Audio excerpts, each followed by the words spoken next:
Сила е туркање или влечење што дејствува на некое тело. Колку видови на сила можеш да наброиш? Нормална контактна сила, сила на оптегнување, сила на триење, отпор на воздух, магнетна сила, електростатска сила, гравитациона сила. Во ова видео ќе научиме како може да ги користиме диаграмите на слободно тело и векторските диаграми за да ги опишуваме силите. Силите се векторски величини, бидејќи тие се определени со големина и насока, па може да се представат со стрелка. Скаларните величини имаат само големина, а немаат насока. Кога неколку сили дејствуваат врз некое тело, тие може да се заменат со единечна сила што го има истиот ефект. Оваа единечна сила се нарекува резултантна сила. Погледни го ова возило.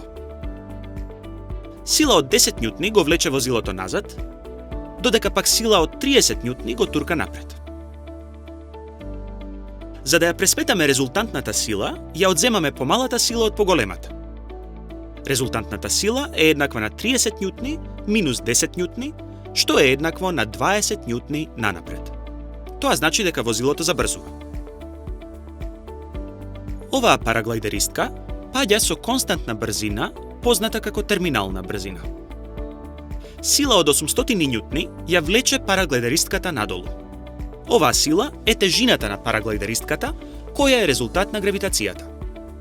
Во исто време, врз неа дејствува сила од 800 њутни нагоре, како резултат на отпорот на воздухот.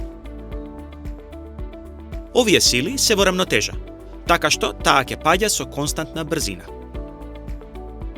Можеме да нацртаме и диаграми на сили, без да го прикажеме телото врз кое што дејствуваат силите. Овие диаграми се наречени диаграми на слободно тело. Вака изгледа диаграмот на слободно тело за силите што дејствуваат врз параглайдеристката. Во диаграмот на слободно тело предметот е прикажан како точка. Силите се нацртани со стрелки со почеток во точката. Должината на стрелката ја покажува големината на силата, а насоката на стрелката ја покажува насоката на силата. Еве диаграм на слободно тело за авион кој се движи со константна брзина на константна висина. Тежината на авионот дејствува надолу кон земјата. Силата на подигање дејствува нагоре. Авионот се движи на константна висина, што значи дека големината на силата на подигање е еднаква со тежината. Силата на туркање го движи авионот нанапред. Авионот се движи со постојана брзина, така што големините на силата на триење и туркањето мора да се еднакви.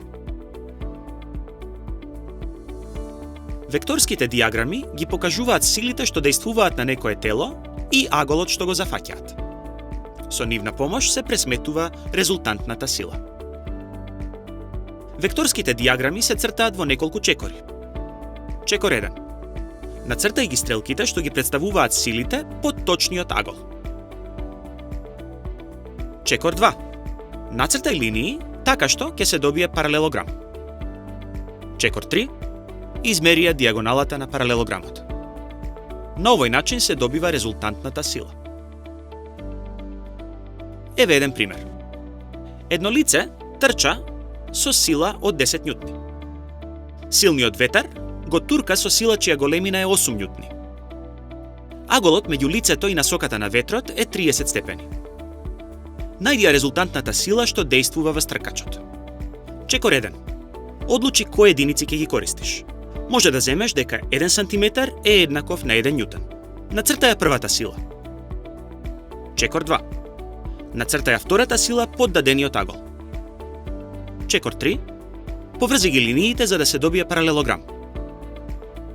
Чекор 4.